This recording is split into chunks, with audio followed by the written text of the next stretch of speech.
Bonjour à tous, Shalom Obracha. Donc aujourd'hui, nous allons reprendre avec l'aide de Dieu donc l'étude quotidienne du Tanya. Donc là, je vous fais une vidéo donc parce que je vais donc prendre la route et donc je ne serai pas donc physiquement donc encore chez moi.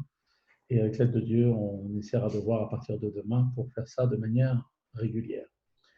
Alors le cours d'aujourd'hui, on est aujourd'hui le 4 Elul, Igret HaKodesh, chapitre 10.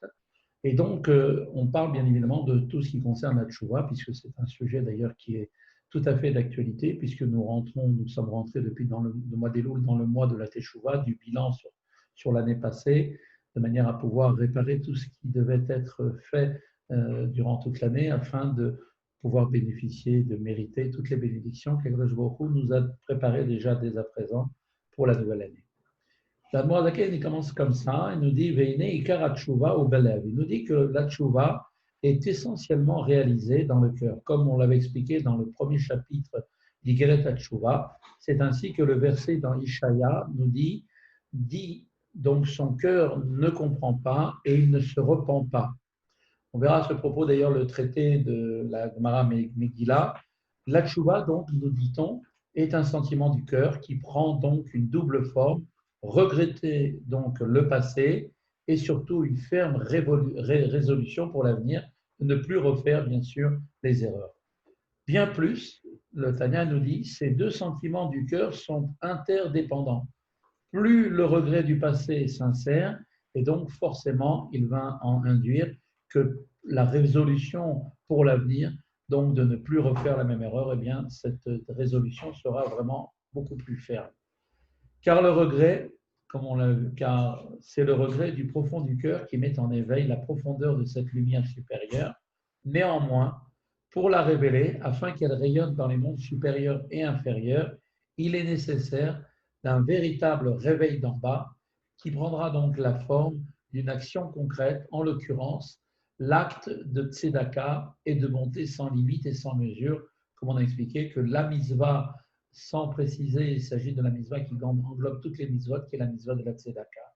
Ainsi, si le sentiment du cœur est est à la base même de la teshuva, il est clair qu'il ne peut rien changer dans le monde tant qu'il n'y a pas été suivi d'un effet concret. Donner de la tzedaka sans qu'il y ait de modification de notre comportement n'aura absolument aucun effet.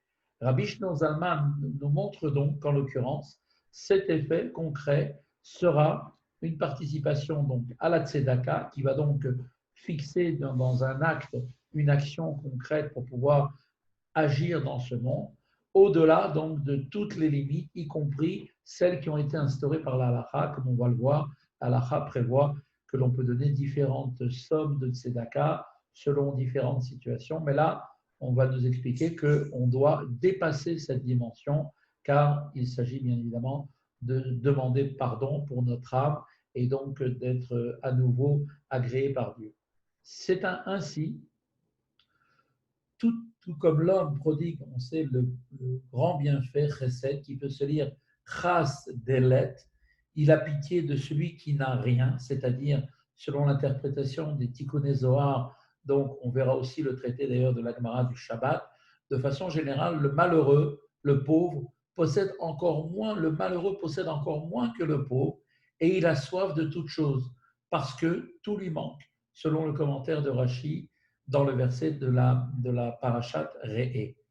Du pauvre et du malheureux qui ne possède rien par lui-même, tout comme il ne fixe pas une limite et une mesure à son don et à l'influence qu'il dispose. Donc celui qui se trouve en présence d'un homme dont le besoin, qu'il soit un pauvre ou un malheureux, s'efforcera donc de lui venir en aide dans toute la mesure du possible, sans tenir compte des limites que la halakha elle-même lui impose. Et en agissant ainsi, un homme se libère de l'emprise de la limite, tout en restant dans l'univers lui-même limité. De même, Akadosh Baruch Hu accorde-t-il sa lumière et son bienfait du stade du chesed supérieur qui est appelé le grand chesed, éclairant donc de façon infinie, sans limite et sans mesure au sein des mondes supérieurs et inférieurs, lesquels sont tous devant lui, sans rien, considérés comme rien. Donc, en effet, ces mondes ne possèdent absolument rien par eux-mêmes et tout est insignifiant face à lui. Donc le Zohar nous explique à la page 11 du tome 1, de ce fait, aucun effort, aucun accomplissement n'est suffisant pour justifier la révélation de Dieu. En conséquence, elle peut être accordée à tous, y compris à ceux qui n'ont aucun mérite personnel, et donc un tel dévoilement ne peut donc être qu'un bienfait de Dieu uniquement, et il résulte que seule la forme de Tzedaka, qui est totalement elle-même aussi départie des limites inhérentes à l'homme, lui permettra de révéler ici-bas dans son monde la lumière transcendant l'enchaînement des mondes. En d'autres termes, donc une Tzedaka limitée met en évidence le chesed du monde, comme on l'avait vu, c'est-à-dire le bien qui est donc lié avec la limite du monde, alors que cette Tzedaka qui échappe à la limite puisqu'elle est faite sans limite, eh bien elle aussi, en contrepartie, permet d'obtenir ce qu'on appelle le grand chesed, donc la lumière infinie qui se révèle ici-bas pour la personne qui fait cette tzedaka.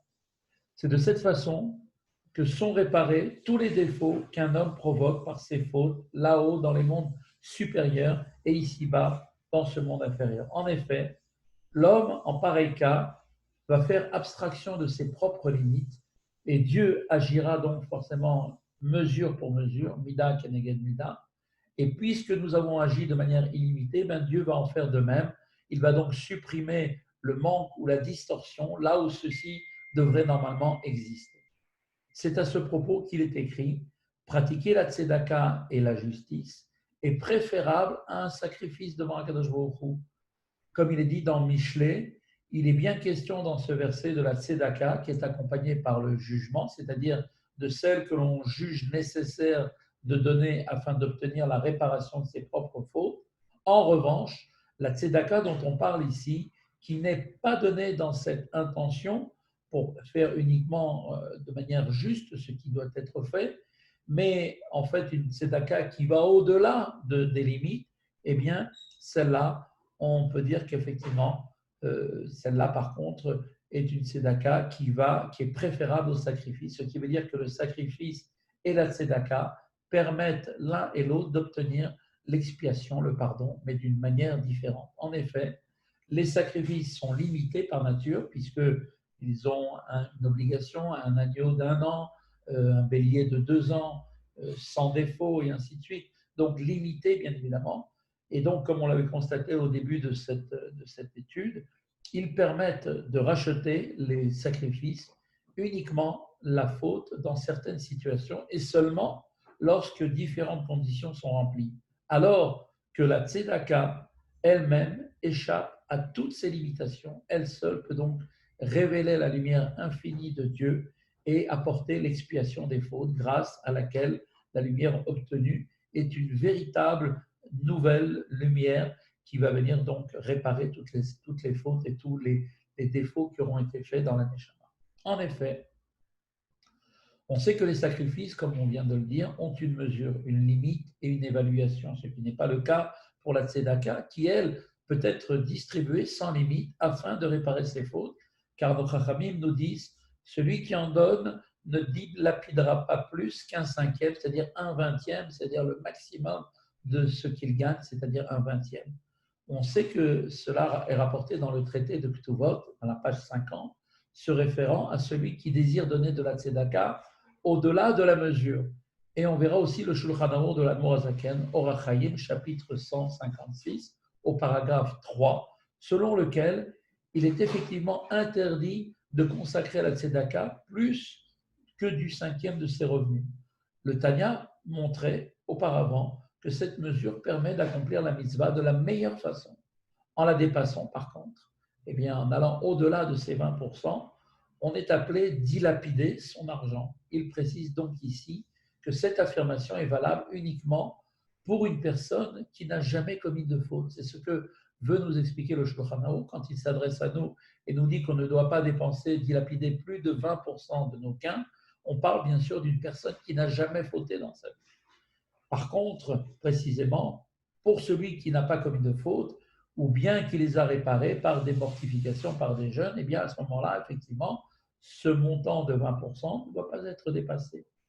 On verra à ce sujet d'ailleurs le chapitre 3 d'Igeret HaTshuva, soulignant en particulier qu'à notre époque, les constitutions physiques des hommes sont trop faibles, nous sommes en une santé très faible, et donc nous ne pouvons pas multiplier les mortifications et les jeûnes, et donc le seul moyen qui est mis à notre disposition est donc la tzedaka, laquelle doit être faite du fait de cette valeur accrue, être donc distribuée sans limite.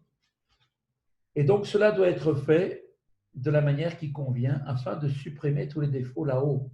En revanche, pour celui qui doit encore réaliser l'expiation, le pardon de son âme, il est clair que la guérison de cette âme n'est pas moins importante que celle du corps, comme l'explique la fin du chapitre 3 d'Igeret HaTshuva. À ce propos, on verra également la lettre numéro 16 d'Igeret HaKodesh. Il est dit qu'il est clair qu'un homme physiquement malade, que Dieu préserve, est prêt à tous les sacrifices financiers pour obtenir la guérison. Il est clair qu'il doit en être de même pour l'obtention de la guérison morale. On ne peut pas se limiter à un certain montant. Il est pour sauver notre vie, pour retrouver cette santé, un homme est prêt à donner tout ce qu'il possède. Eh bien, c'est la même chose.